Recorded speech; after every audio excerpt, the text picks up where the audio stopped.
I got royalty inside my DNA. I got peace, got war and peace inside my DNA. I got poison, pain, and joy inside my DNA. 死んだ天性 I was born in this is wild. Immaculate conception, I just never perform like this without you. One new weapon, I know that I meditated on this that Hey guys, if you haven't already, give the video a like, subscribe to my channel. This is a what if series and I'll be doing more down the road. Plus Ultra! Hey guys, and welcome to What If Goku Landed in One Piece Part 1. So this is one of those videos that I did 2 years ago before, when I was just now starting my account, when I was getting into my account and stuff, and this was the second video that I did, the topic that I talked about on my account. So why not do a remastered version of this what if and make it better? Because that one, back then, I got a lot of good publicity from that account. That's what got me discovered in the first place. So I'm going back to the roots, you feel me? Anyway, so the story is going to focus more around Goku. It's not going to focus more around the Straw Hats or nothing like that, except when they cross paths with each other, or you'll see when the story progresses. And there's a few implements that you're going to find like Easter eggs too, such as, you'll see. So the same things that happen in normal, Bardock and Gine have to send Goku off world because of Frieza. Yes, Frieza is in this world, so be prepared for that kind of plot difference. Anyway, so Frieza destroys planet Vegeta, and then Goku gets sent off world. Now, once Goku gets landed in the world of One Piece, he lands by this older guy, and this older tall guy with long hair. I'm pretty sure you guys know who he is. So he lands by Rayleigh. Rayleigh is going to be the Grandpa Gohan to Goku. Now, as Goku was a rowdy child, fussing, fighting, and causing a lot of causing a lot of destruction. Well, not too much destruction, just destroying a few tables and stuff. Rayleigh happened to had hit Goku upside the head, and it would make Goku basically lenient, basically chastising Goku. So Rayleigh would grow like a strong bond with Goku, finding like he's his grandson, because Goku always called him Grandpa Rayleigh. Now, upon these years, well, for the last, let's say, Goku is what, like 2 right now? 17 years later, Goku would be 19 years old. Now, during these 17 years, Goku has been training with Rayleigh, learning Haki as much as he could, but Rayleigh also learned that Goku just doesn't have Haki. This guy has Ki and all that. Like, Rayleigh has been teaching Goku hard. And one time, Goku fired off a blast at one of the beasts that Rayleigh took him to. So, sorry about that. When Goku was training with Rayleigh, up until the point that he turned 10 years old, Goku told Rayleigh that it's good training and all, but he needs to get stronger. He wants to get stronger. I mean, is it something else he can fight? And Rayleigh had a suggestion. He wanted to take Goku to Ruskina, the island with all them big ass monsters, well, big ass animals. So once Goku got there, he would be fighting all these big animals and everything, and Goku would start to learn how to utilize his Ki, and also learn how to utilize Haki. Now, Ki and Haki works two different ways from Goku's perspective, so it's like he has to change throughout fight. But Goku is learning how to combine his Ki with his Haki, so such as things that Goku has learned is Ki blast attacks, and flight, such as Ki control. As much as Rayleigh could teach him, I mean, Rayleigh really doesn't know nothing about Ki control, but he figures it's similar to something of Haki. So he teaches Goku in the ways of Haki so that Goku could get a use or basically understand what his Ki can do. Now, Goku doesn't call it Ki. He basically just called Ki Haki, but just to keep it from the story's sake of confusing you guys, I'm just going to call it Ki. So during those 17 years, yeah, Goku has just been training with Rayleigh and being close to Rayleigh and stuff like that. So upon which, when Goku wanted to start setting off on his own journey, he told Rayleigh that he wanted to go out on an adventure and he wanted to see the world. And basically, Rayleigh told him to become a pirate. Basically, Goku really didn't know what a pirate was. Now, Rayleigh telling him to become a pirate, because basically, if you want that kind of life, pirates adventure the seas. And Goku would be like, that's a good idea. That sounds like something he wants to do. So Goku would be setting off on his journey, and this would be following behind the Straw Hats. Now, every island that Goku would have gotten to, it would have been basically just people there. Now, Goku would have just been exploring and stuff like that. Now, we get up into the point to where Goku reaches the Baratie. Now, this right here is where Goku asks, like, what happens here? Because there was a lot of destruction right there. Before Sanji had left, they still had a lot of destruction over there, like sinking ships and the battle damage and everything. And Goku just wondering what happened here.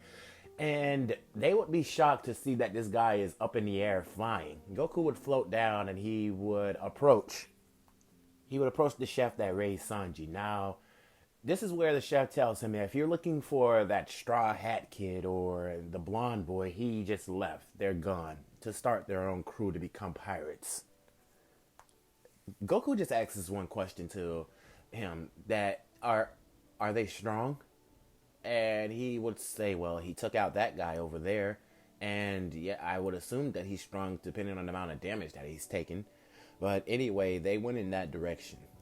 So this is where Goku would just be flying around until he catches up to basically Luffy and them. This is where Goku would arrive at basically Arlong Park. It's already destroyed and like destruction's already over there. And Goku just lands there, but the Straw Hats are not there. They already left. Now, this is where Goku is just like holding his chin and saying, who are these Straw Hat pirates? Now, Goku is making a name for himself. Goku is making a huge name for himself, like none other. Now, the 17 years that he spent with Rayleigh, he's just been training and keeping to himself, not bothering people like Goku is. Like, he's a carefree guy. He doesn't bother people, but on his adventure, he's been helping out people. And Goku can't stand the Celestial Dragons.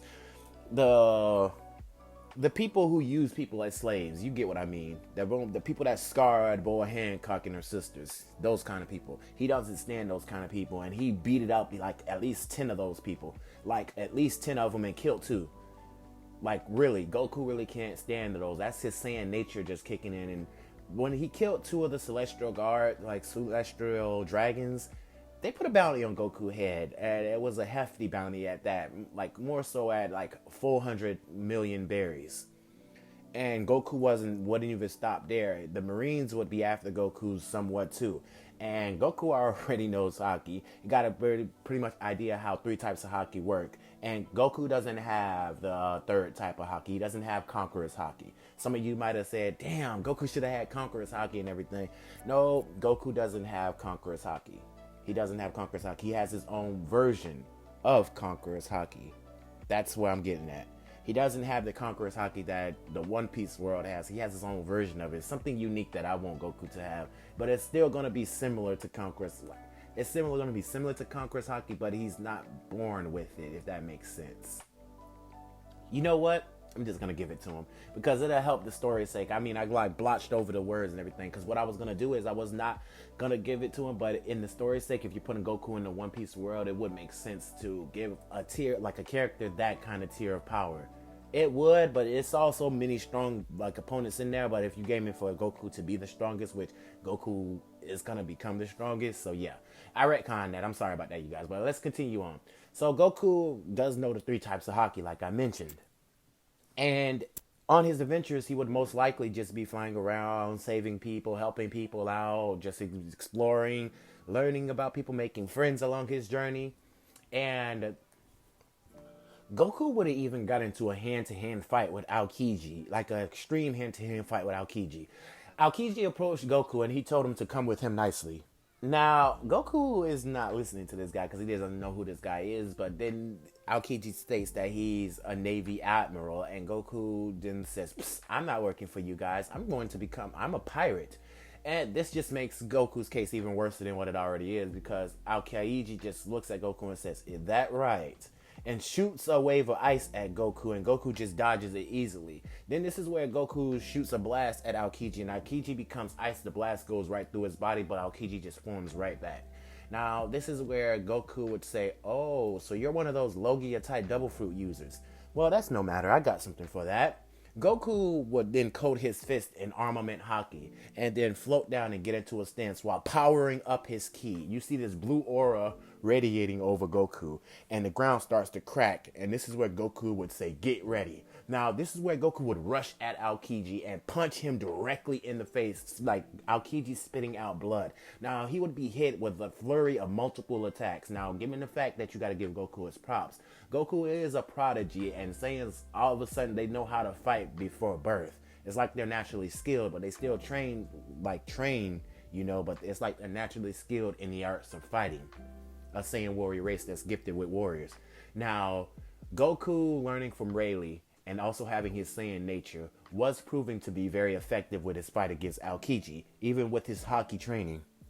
Now, Goku and Aokiji would get into a huge battle with each other. And Aokiji's throwing his ice and everything he can. He even tried to encase Goku in ice, but Goku just used his ki to explode out. And then this is where Goku would cuff his hands and say, "This is an attack that I've made up myself." Goku's, it was a bluish orb that was forming in Goku's hand, and he would go out and say, "Kamehameha." And this is where it'll be a change. This will be a hockey-infused Kamehameha.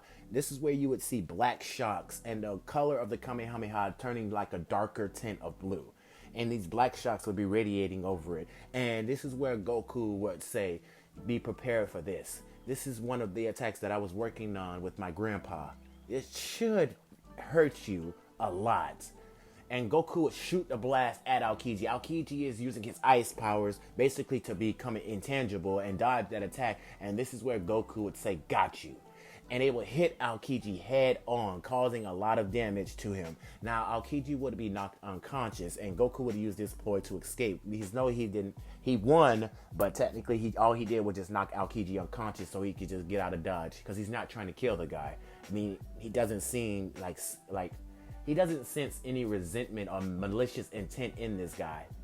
I mean, justice is one thing, but killing people is another. I mean, I don't think so. He's just trying to give this guy a chance, or just trying to get the hell out of Dodge, whichever one you want to go with. So, with that being said, as Goku's journeys continue, Goku would then get to Water 7. Now, the Straw Hats did have their normal journeys. I didn't want to go on the journeys of having Goku with their crew, same as it for the first part, and all the way throughout. The Straw Hats had their journeys and got over their battles with their team powers and stuff like that, up until the point where they got to Water 7. And this is where Goku would arrive at Water 7. Now, everything would play out per normal up until the point to where Robin was getting kidnapped and they were in that whole apartment thing. This is where Goku would stumble in, and he would tell the people what's going on, what's happening right here. And this is where Aokiji would hit Luffy directly out of the window, and Luffy would be stuck in between those buildings. Then Aokiji would try to swing at Goku, which Goku would dodge very easily. Then Goku would kick Aokiji directly in his chest and send Aokiji out of the building, crashing into another one. This is where Goku would say, get into a fighting stance and saying, "Why are you guys attacking me? I'm just wondering where I am. I'm lost." And this is where the rest of CP9 would attack at Goku, but then Goku would just be dodging most of their attacks easily. Even the guy that was exceptionally fast, he would still be dodging their attacks. Then the guy that would use that door fruit, he would come right behind Goku and think he has Goku. He thinks he has him and about to put Goku in an arm lock until Goku kicked him directly in the face. And then Goku smiles at him and tells him that even I can sense you behind my back, dude. These double fruits are weird, so you can open doors from dimensions or something like that. Now, Goku would be fighting the three of them off very easily. It's not that hard for him. Well, not just three of them. Yes, the three of them, because they don't get to the rest of the CP9 until they get to that one building. So I only think it was just the four of them plus not Aokiji, but you know the name, the one with the shaggy hair and got the cheetah double fruit, that one. So yeah, once he gets back up, he jumps back in the building, and this is where him and Goku get into a fist fight with each other. Now, Goku powers up and uses Haki to his advantage again, making the battle even more one-sided than what it already is. Now, this is where Goku flexes his Conqueror's Haki, and it puts them on one knee. Now, this is the first time that the Straw Hats even felt something like this, and Goku even tells them to calm down. His eyes even flicker yellow for a minute, and this is where he punches him directly into the ground. I forget his name. Rob Lucci is the guy. That's his name. So Goku would hit him directly into the ground, knocking the guy out unconscious. Goku's pure strength was overwhelming for Rob Lucci to even handle. And most of the CP9 were just shocked by this. They would be trying to use as much of their abilities that they can use against Goku, but Goku's skill, his level of skill is above theirs, way leagues above theirs. I mean, this guy spent 17 years training with Rayleigh, so yeah, he's leagues above them. So they wouldn't even be holding a candle to Goku, as Goku put each and every one of them on their ass. And then he stood back up as each one of them are knocked out, and he seen that one of the, Nami, or the rest of the Straw Hats, well, not Nami, the ones that were there rushed to Robin and unlocked her cuffs. This is what Robin would be screaming out, saying that she wants to die, and Goku would be like, wait, I know about you guys. You're the Straw Hats, and you're in cuffs. So I guess that these were the bad guys, weren't they? So if I'm smart, if I can put these together, these guys right here were hiding here under disguise, waiting for you. Nico Robin is your name. That's you're the devil child, aren't you? Well, I don't see why they call you a devil child. You don't look that much devilish to me. Anyway, Goku would be looking at the Straw Hats, and he would tell them that he's been looking for them for a long time, and he's been wanting to join their crew. And this is where Goku, is saying, he would get them out of there. They would go down to the lower levels, and this is where Goku would say, I don't know who those guys is, but it's best to just keep them tied up for now and unconscious for now. Goku basically said that. So what he did was put the CP9 agents on their own respective ship and got them out of there. Basically sent them out of there. They went on their respective ship. The train that they were on, whatever they were on, they went on their ways. Goku got them out of there. So in the morning, everything would play out per normal, with the same thing happening with Frankie, him joining the crew. And this is where Goku would already be on a ship. And this is where Goku would be talking to Luffy and saying that he wants to join their crew. He's been wanting to join their crew for a long time. And finally, he can do that. He's finally caught up to them. Now, this is where the Straw Hats would be telling Goku all about his adventures and everything. And Goku would even tell them about the adventures that he's had. And he would ask if any one of them knows Haki. And none of them would say no. And Goku would show them Haki for the first time, saying that it's like a chi or something that you can harness. It's very effective against double fruit users. Now, while that's going on, Goku manages to teach them a few tips and tricks about Haki and stuff like that, and getting all that accustomed and situated. Now, the Straw Hats got a new member on their team. Now, the word would get out, and Goku's bounty, now that he's joined the Straw Hats crew, each and every one of them would get a 10% each, not a 10% increase, they would get an increase on their bounty. Now, Goku's would be at 700 million berries. Luffy's would be at 500 million berries, and so on. And then Zoro's would be at 4. Sanji's would be at 350. And Nami, so on and so forth. So you can pretty much guess how I'm going down. I'm going down the ladder. But Nami's would be at 200. Robin would be at 300.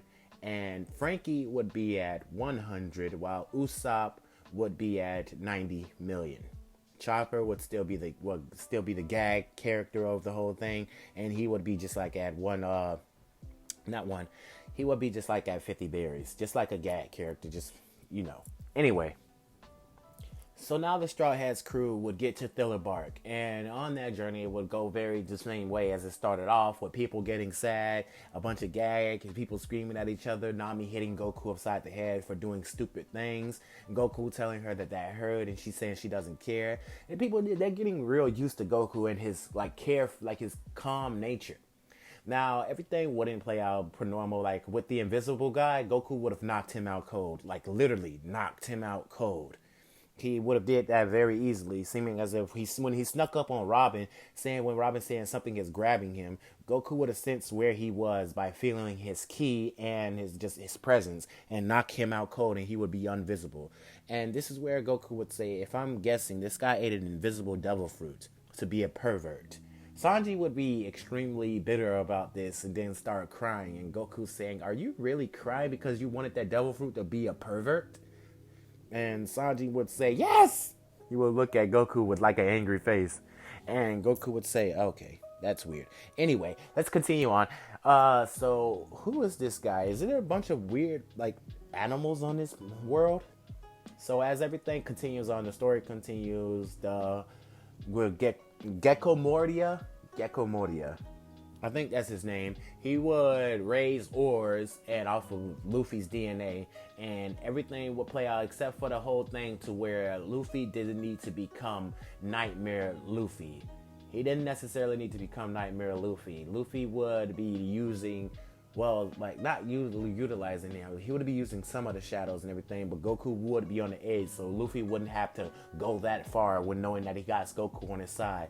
Now, they're beaten, battered, and bruised until Goku awakens something that he didn't notice that he had in him, and even Luffy and the rest of the Straw had seen it, fighting ores. This greenish, yellowish energy would just erupt from Goku, and it'd be like tapping into the great ape's energy. And Goku remembered this from when he was like 8 years old and he transformed into a great ape. It didn't kill Rayleigh because Rayleigh had the tools to battle against something like that, basically using his haki to counterattack the beast. Anyway, so as that continues, Goku is realizing that this power is very familiar to the great ape. It's utilizing the power of the great ape without transforming to the big beast. Now Goku is thrashing ores all up and through Thriller Park, like beating the shit out of him. And this is where Goku would knock ores out on the ground, just knock him out cold. And Goku would even power up more, then get a blast in his hand, forming a blast, and he would yell out Kamehame and then shoot it at ores, disintegrating his body. Now this is where Goku would turn to Gecko Mordia, and he would be scared to see that what happened. Now he wouldn't even had a chance to get inside ores and stuff like he did in canon. So they would just beat the shit out of him easily. Even Goku, with Goku there, Luffy, Zoro, Sanji, like all of them would beat the shit out of Mordia. Now, everything would play out per normal with them having fun. Brook joining the crew and everything. Forgot about old Brook, but he helped out as much as he could too, because he had a vendetta against ores. But Brook helped out as much as he could, and also.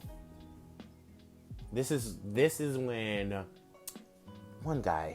this one mysterious guy who ate the pawpaw fruit showed up at the island. And now the same things wouldn't happen to Zoro, as if Goku saying, if I can beat you in a fight, you can extract that pain from Luffy, and so he can heal up fast, and you can leave this island. And he would say, but if I win, Goku would say, then I will take Luffy's pain onto myself. And Zoro would look at Goku, and Sanji would even look at Goku and say, no, I got this. I can do this. Now Goku would appear behind both of them and knock them both out. And this is where Goku would say, I got this. Trust me. Goku would flex his ki and look at this guy with an intense face, like an intense angry face. And the both of them would get into battle with each other. Now Goku would learn that his pawpaw, like whatever these paws on this man's hands is basically negating his attacks. So Goku basically says, okay, then I'm going to use speed at my advantage. So Goku would speed blitz him and punch him directly in the stomach, then appear right behind him and kick him directly in the back of the head, and then all of a sudden appear right in front of him and punch him directly in the face, sending him through a few buildings and blocks and rocks. Just sending him crashing through stuff. Now, as this battle is continuing on, Goku's causing this guy more damage than usual, and this guy really can't keep up with Goku, as he thought it would be a walk in the park to basically get rid of this guy, but nope, it's not a walk in the park. Goku is basically thrashing his ass. Now, he would just put his hand up and tell him to wait. You won. I will do exactly what you said. This battle is over, and I can see that. It's no need to continue a one-sided fight. I will extract the pain from Monkey D. Luffy. And he would do just that, and then they would leave. He would leave. And he would say, by the way, that fight was very interesting, Goku. I look forward to doing that again with you sometime. And Goku would smile and just hold a thumbs up to the guy and say, you're not too bad yourself. So anyway, everything will play out with Thriller Bark, and up to the point to where... And now... As it with Thriller Park, the Straw Hats would then journey their way to Sabaody Archipelago. And that's where I'm going to end this story off for you guys. Let me know in the comments what you thought, and let me know in the comments what you think about it. I'm gonna go going into Goku's backstory a little bit more, just touching up on a few things and letting you know, like, on his journeys, what did he do. Like, he spent 17 years training with Rayleigh, but also they went out on adventures, and Goku learned about the world. It be seeming as if Goku knows about so much that I haven't revealed yet, but that's in for the next part. You guys have a good day, a good night, and plus ultra. Good night, guys. 君の虜になって